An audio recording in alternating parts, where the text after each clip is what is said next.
Hey, what's up guys, this is Sukesh and today I have for you a very interesting Lenovo smartphone. It's Motorola Moto E4 Plus, and first I'm gonna unbox this phone and then I will compare these 6 devices with this Moto E4 Plus.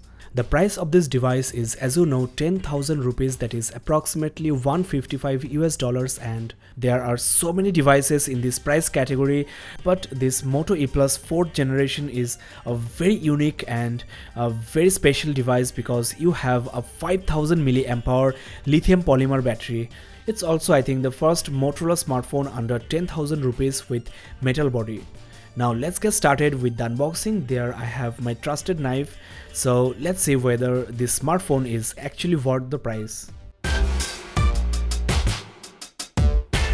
There you go, the all new E4 Plus, and it's so heavy guys. It's 198 gram. That's really crazy. Not only the battery but also the build quality of this phone makes it heavier. It's built like a tank and it's also the most beautiful phone here. Now before I show you the device, I want to quickly check the accessories. First of all, you get the earphones, very basic, made of plastic as expected, and the build quality is actually not that bad. The jack is angular, and since the port is at the top, the cable won't actually touch the screen while you are using the phone. This is the remote with a push button, and I don't know which one is the microphone. There are total of 4 holes. Next we have the power adapter. The charger is rated 5.2 volt 2 ampere, that is 10.4 watt, not bad, but since the battery is huge, this is gonna take some time to charge the phone. This is the micro USB to USB data syncing and power cable. The quality is top class. You are also getting some booklets as usual. Now let's talk about the device and give you a quick overview of the exterior ports and design. Well, no need to say, this Moto E Plus 4th generation is the most beautiful smartphone under 10,000 rupees. It looks very similar to Moto M, though the back cover is actually removable and you have metal casing. Only the top and bottom parts are plastic for the antennas, and I really love the fact that even entry-level smartphones from brands like Motorola are getting metal construction. It's now Samsung's turn, though Motorola is now a Lenovo company and the MediaTek processor is actually kind of frustrating. But as far as the quality of the hardware is concerned, this new Lenovo smartphone tops in the class. It looks much better than Xiaomi smartphones. I have the Redmi 4 here, and the biggest competitor is of course the Redmi Note 4. I have the 3GB RAM variant, and the price of this phone is 11,000 rupees, that is just 1,000 rupees extra. Moto E4 Plus looks at least 2 times better than Redmi Note 4 here, though as far as the specs are concerned, Redmi Note 4 is a much better phone. I will talk about that later. There I also have with me Moto C Plus, which shares the same CPU and GPU but is 3,000 rupees cheaper. I also want to show you the Moto G5 Plus, and these smartphones here look very similar, though the build quality and the looks of this E4 Plus is much better. Of course, G5 Plus is much pricier. I also have with me Moto E3 Power. Let's actually compare the old design with the new one. There is actually nothing to say, you can see the difference. Now, just like most of the Motorola smartphones, there is water repellent nano coating on this phone. That means you can actually use this phone in light rain. A splash of water might not actually cause any damage, but you should not submerge this phone into water. Now you might have already seen my water test on the Moto G5 Plus. Surprisingly, that phone survived.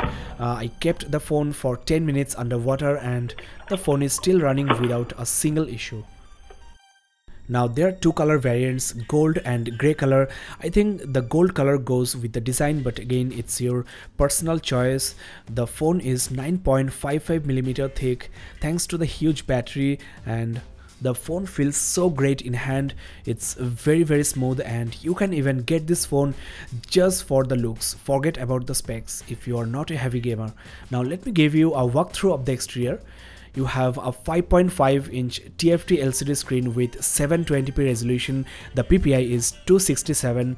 Redmi Note 4 sports a Full HD IPS panel with 401 PPI. At the bottom you have the fingerprint sensor, and this also works as the home button. There is a trick for that which I will show you later. There is no capacitive navigation key, you will get them on screen, or you can just swipe on this sensor.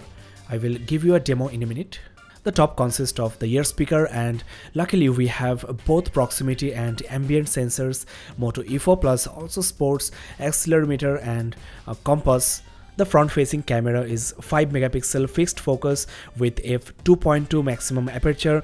The pixel size is quite big, 1.4 micrometer, and you are also getting an LED flash. There is also a multicolored LED at the front. Now the rear camera shoots 13 megapixel images. There is of course autofocus and LED flash. Both front and rear cameras shoot just 720p videos, so that's really sad. And the aperture is f2.0, not bad. You're getting the secondary microphone here at the top, and the primary microphone is of course at the bottom. Now the loudspeaker is also very special. It's a 2-in-1 speaker at 84 decibel, and there is Dolby Atmos sound enhancement as well. The micro USB port is also OTG enabled, that is you can attach your pen drive, your hard drive, and also mouse, keyboards, etc. The hard drive needs to run on external power source of course. Now on the left side of the phone we get the power key and the volume rockers. The power key is textured. There is absolutely nothing on the right side. The 3.5mm jack is at the top. There you have the small groove for removing the back cover. Guys, it's almost impossible to remove the back cover. It's so tightly sealed, and that will help you protect the phone from water. There is also some rubber coating to safeguard the slots. Now the battery looks very unique. It's inside a steel casing which is screwed to the phone, and it's a 5000 mAh lithium polymer battery, as you know. Now this is the SIM card one and the micro SD card slot, but this is luckily not a hybrid slot, so you can install both SIM cards and the micro SD cards at the same time. Actually, a lot of guys don't buy Xiaomi smartphones because of the hybrid slot. If you buy 16 gig or 32 gig phones, you have to install an SD card, so Moto M ticks all the boxes as far as the design is concerned. Now let's power on the device and check the display, and also give you a quick walkthrough of the interior, that is the software. If you're liking my review style, don't forget to subscribe and keep in touch. More videos on this smartphone are coming on the way, so stay tuned for that.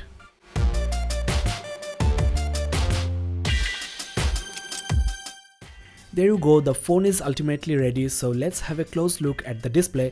As you know, it's a TFT LCD screen, and the screen color rendering might not be as punchy as Super AMOLED, but it doesn't look that bad of course, and 720p resolution on a 10,000 rupees smartphone is actually quite reasonable. But since the display is big 5.5 inch, if you look very closely from a very short distance, you might notice the pixels, but from normal distance you are not going to complain of course.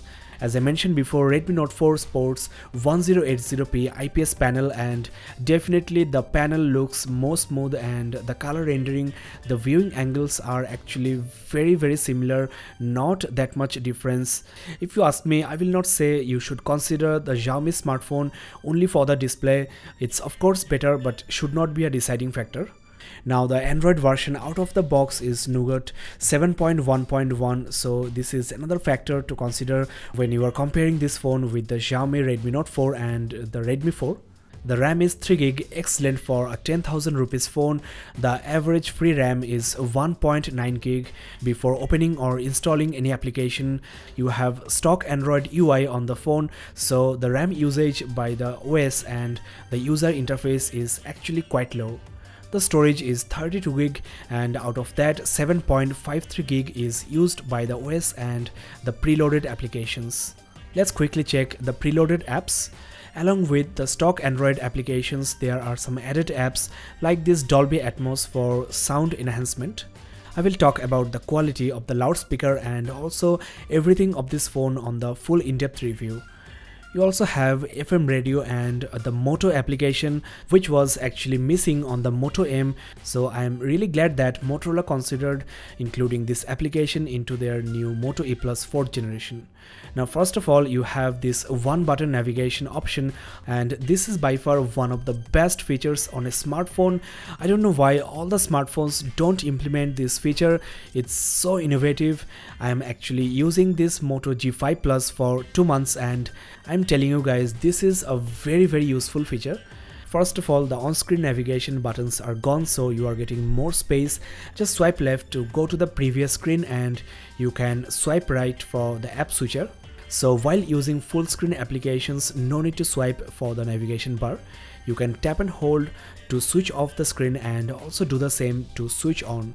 So not only just navigation keys, you are getting the functionality of the power key as well. Next, we are also getting another very important feature. It's swipe to shrink screen. Since the screen is very big and it's almost impossible to reach every part of the screen with your thumb, you can just swipe from the middle to the either corners at the bottom to shrink the screen. This is how you can use the phone with your one hand, type on the keyboard or dial a number on the dial pad without stretching your hand that much. Now another great feature is the Moto Display. You're also getting the night mode here, very handy, and Moto Display is, I think, more user friendly than the always on display you have on flagship Samsung devices, because you can actually access to your notification just by tapping and holding. Nothing to do, actually just read your message or notifications and you can swipe right or left to dismiss. No need to unlock the phone or open the applications. Though on the Galaxy S8 you can read your notifications, you have to double tap and it's not that much user friendly.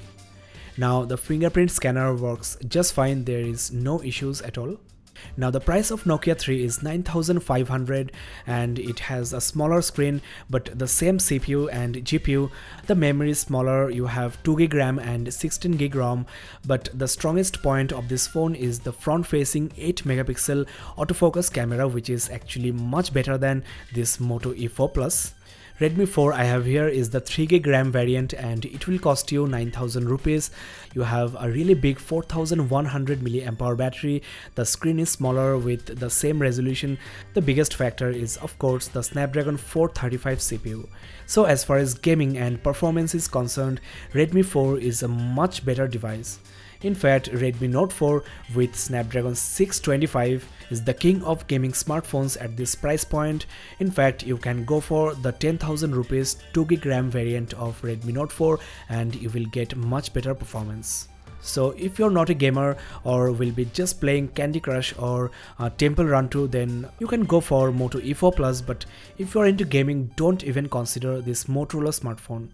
Now there is also Moto C Plus, and though it's 3000 rupees cheaper, you have the same CPU and GPU.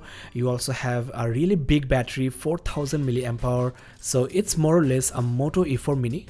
It's of course plastic built and is nowhere near the Moto E4 Plus as far as the build quality is concerned. Now I should not compare E4 Plus with Moto G5 Plus, but there is also Moto G5 at 12,000 rupees and Snapdragon 430 CPU, so if you are into gaming you should consider G5. There is also Moto E4 at 9,000 rupees. I really don't get the point of buying Moto E4 at 9,000. The battery is much smaller, 2800 mAh. You have less memory and the cameras are also inferior. Now I don't know whether you are noticing or not, but there is considerable amount of lag on the user interface. You cannot really expect smooth performance from this 1.3 GHz Cortex A53 quad-core processor. Again, I will talk about the performance in the full review. Let's quickly go through the camera interface. You can double press the power key anytime for the camera, so there is no twist wrist motion support. Again, there is lag on the shutter, so Moto E4 Plus is not definitely the fastest device in its class. I will try to update the software and the apps, which might actually fix this lagging issue. So we are almost at the end of this video, and should you buy this phone? Who is this phone for actually? This is purely a multimedia phone. If you watch lots of movies or browse the internet, chat or talk over the phone for hours, then this phone might be a great choice. If you're also a casual gamer, the big battery will be of great help. If the looks and build quality of a smartphone is very important to you, then you cannot actually go wrong with this E4 Plus. Well guys, we are almost at the end of this unboxing and hands-on. I hope that you have liked this review. If so, then please consider subscribing, and also you can comment below if you have any question. Thanks a lot guys for watching this full video. This is Sukesh Banik signing off. Have a nice day guys.